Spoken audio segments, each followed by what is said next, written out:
A girl named Abigail, a ballet dancer, is introduced at the start of the movie. Unbeknownst to her, criminals are hiding in her house. They suddenly attack her, using sedatives to make her unconscious. They quickly kidnap her and take her to a secluded mansion. There, they meet their leader Lambert, who instructs them not to share any personal information with each other or with Abigail. Lambert explains that their job will last for 24 hours, and the difficult part is already done. Now they just have to watch over her. Joey asks about Abigail's identity, and Lambert reveals that she is the daughter of a wealthy man who is about to lose $50 million. So to ensure they can't be traced, he says he's going to take away their phones. The members of the group are Joey, who used to be in the army, Frank, who was a detective, Peter, who is not very smart and used to work for the Canadian mafia, Dean, who drives but has problems with empathy, Sammy, who is a hacker, and Rickles, who used to be a Marine sniper. These names are just made-up aliases based on the Rat Pack, and the members can't share their real names or any personal info to keep Abigail safe. Every person will get a $7 million check in one day.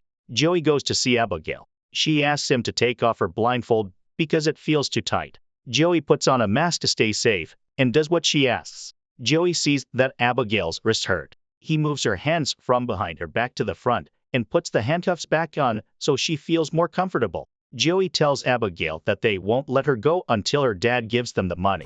Abigail is worried and asks if they are going to hurt her. Joey assures her that if she behaves and her father provides the money, she will be fine. During their conversation, Abigail tells Joey her name, and Joey reciprocates by mentioning that she has a son the same age as her. Abigail tells her they are wrong because her father doesn't care about her. As Joey gets ready to leave, Abigail expresses her concern about what will happen to her. Joey returns to the group and tells Frank that the girl suggested her dad could be very violent. He asks Frank about the girl's father, but Frank admits he doesn't know. Frank is then asked if he knows who the girl's father is, and he responds that he has no information. Later, Frank goes to Abigail's room and is surprised to see that she isn't wearing a blindfold. Worried she might have seen his face, he asks her about it. Abigail reassures him she hasn't seen his face, and when Frank asks about her father, she reluctantly reveals that Christoph Laser is her dad. Frank becomes anxious and leaves Abigail's room, informing the group he wants to leave. The group, now nervous, gathers around him, and Joey asks why he's upset. Frank explains that the girl is the daughter of a very powerful and infamous criminal, Christoph Laser. Joey suggests they give her a meal, make an anonymous call, and then leave. Frank claims Joey saw his face because of Joey's actions, but Joey insists she was the only one with access to Abigail's room.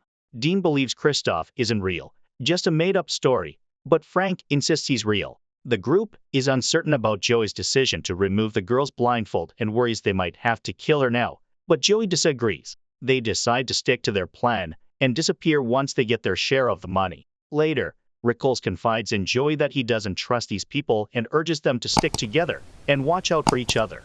Joey agrees, saying she was thinking the same thing. Meanwhile, Dean looks at an old painting and thinks the girl in it resembles Abigail. He goes to the basement, and a door opens on its own. Confused, he enters the room and is startled by a rat. As he tries to leave, something unseen pulls him back. Sammy hears his screams and rushes to the basement. She is horrified to find Dean's severed head. She informs everyone, and upon seeing Dean's mutilated body, Frank notes it looks like a wild animal attacked him. Sammy notices everyone acting strangely and they tell her about a person named Valdez, who works for Laser. A few years ago, the FBI caught 3 key members of Laser's gang. They were secretly held on the top floor of a hotel the night before their trial, with 12 agents in the next room and 2 guarding the door. The next day, the FBI arrived and found the body severely injured, with missing body parts and heads bearing Valdez's signature. They decide to check on the girl and find her in her room. Rickles suggests that Valdez could still be around even though she isn't. He tries to leave but discovers another locked door and realizes they are trapped. Suddenly, the house's security alarm goes off, revealing it's all a trap. Joey quickly goes to Abigail and asks if anyone else came in with them, and the man with glasses. At first, Abigail says no, but then admits the man with glasses made her keep it a secret and threatened her. Joey promises not to let him harm her. Abigail reveals that he works for her dad, and his name is Valdez. Suddenly, Rickles calls out, saying someone took his gun. Joey spreads the word that Frank's true identity is Valdez. They choose to look for another way out of the house. But as they go, Joey hears a sound. She turns around and sees Rickles standing in a strange way. Joey comes up to him carefully, but is shocked to find out that he has been seriously hurt by someone. Descending the stairs, she seeks out Frank to inquire about his motives for bringing them to that location with ill intent. Frank takes out his gun, saying he doesn't understand, and asking her to tell him what she's thinking. She confirms that he is Valdez, the individual who took the lives of Dean and Rickles. Frank does not believe what she said. He thinks Abigail has influenced her and is trying to make them not trust each other. He says they should be firm with the girl and tells Peter to do it. Joey, what's happening? Just sorting something out. Don't pull Sammy into this. We need to know what she knows. Just let go. Sammy, shut the. A ballerina vampire. Someone has been messing with us ever since we got here, right? Worried, Joey says they need to find a different way to escape. But Frank says he already looked at all the other doors, and they have strong locks and thick shutters. Frank believes they should be ready to kill Abigail, but Joey disagrees. Joey argues that killing her would be disastrous because they would lose their leverage. Instead, Joey thinks they should hand Abigail over to Laser to avoid harm, but Frank resists. When Frank goes to talk to Abigail, he is shocked to find her dancing with Dean's body. Eventually, Abigail notices them and releases Dean's body. Sammy rushes towards Abigail, only for Abigail to unexpectedly attack her. Frank and Peter try to help, but she pushes them away, revealing that even stakes and crosses have no effect on her. She injures them, forcing them to flee. Joey suggests using the tranquilizer Lambert provided to subdue her.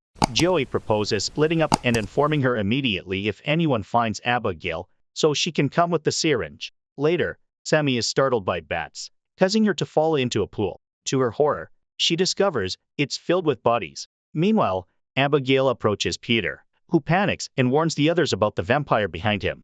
Vampire on my ass. You can't hold her much longer. Come on. After Abigail wakes up, she finds herself trapped in an elevator. Joey tells her that if she explains how they can escape, they will let her go. Abigail reveals that she planned everything and that Lambert works for her.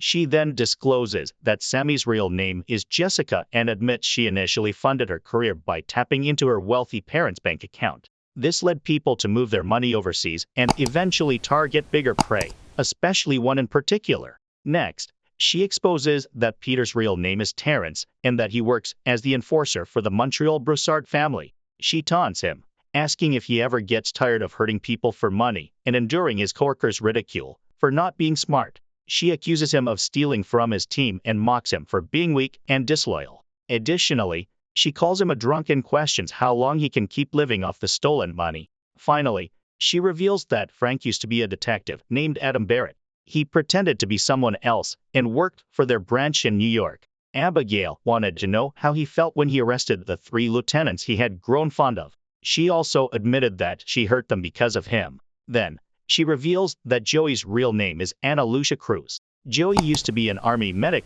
but was discharged for using army morphine.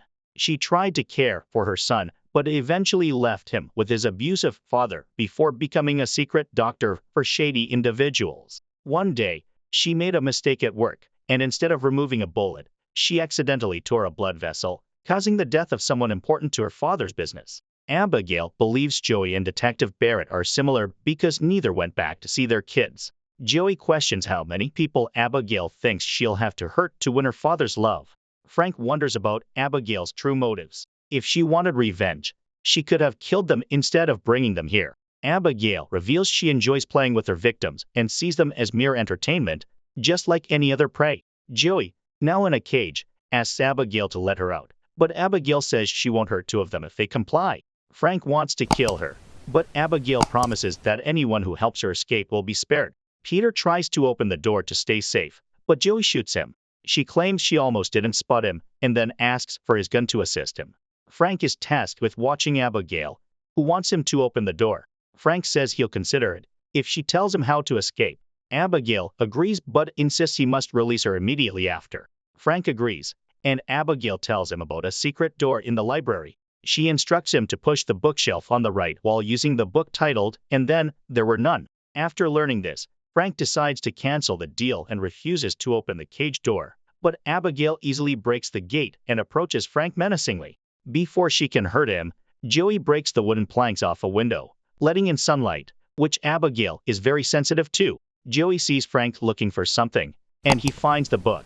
When he takes it out, nothing happens, and Frank realizes that Abigail has tricked him again. Later, Sammy suggests that if they find the power source, they can turn it off. They split into two groups to find it. Suddenly, Sammy becomes a vampire under Abigail's control. After injuring Peter, she devours him, ultimately killing him. When Joey and Frank arrive, Sammy pretends to be normal and tells them that Abigail killed Peter and is still inside. However, Joey realizes that Sammy is now a vampire. As Sammy approaches them, Joey and Frank run to save themselves. Sammy tries to attack, but Joey uses a tray to reflect light and defeat her. At that moment, the hidden door opens. Despite their fears that it might be a trap, Joey and Frank decide to go inside to look for a way out. They discover the mansion's control room and encounter Lambert, who is revealed to be a vampire. Lambert brought Joey back to strike a deal with him, but when Joey refused, Lambert became angry and stopped talking to her. He reveals that Abigail turned him into a vampire 2 years ago after discovering he had helped Frank in New York. Vampire on my ass. You can't hold her much longer. Come on. She came for him and made a terrifying promise to harm his family. Now, his sole purpose is to transport her father's enemies to this location. Lambert wants Frank's help to kill Abigail, offering him anything he desires in return, though Frank will need to undergo some changes. Lambert tells Frank he has informed Laser about the situation and that Laser will be arriving at the estate. Frank agrees and tells Lambert to bite him. Lambert then makes Frank drink his blood, starting the process of turning him into a vampire. Meanwhile, Joey gets up, and Lambert instructs Frank to meet the person he plans to harm. However, Frank stabs and kills Lambert instead. Abigail enters and asks if Lambert tried to make him give up everything before dying. She then lunges at Frank, but he overpowers her and drinks her blood when he sees the opportunity. Joey turns off the security and tries to escape, but the exit is locked. As Frank approaches her, Joey attempts to fight but is easily pushed away. Frank commands, "Kill the girl." Before he can hurt her, Abigail tells her father that Joey saved her life, insisting that Joey was there when he wasn't. Laser relents and grants Joey her freedom. As she gets into her car, Joey finally leaves the mansion of horrors, heading to see her son. This is where the movie ends. If you enjoyed this recap, then please subscribe to the channel, smash the like button, turn on the notification bell, and share the video for more awesome fake review. Thank you for watching.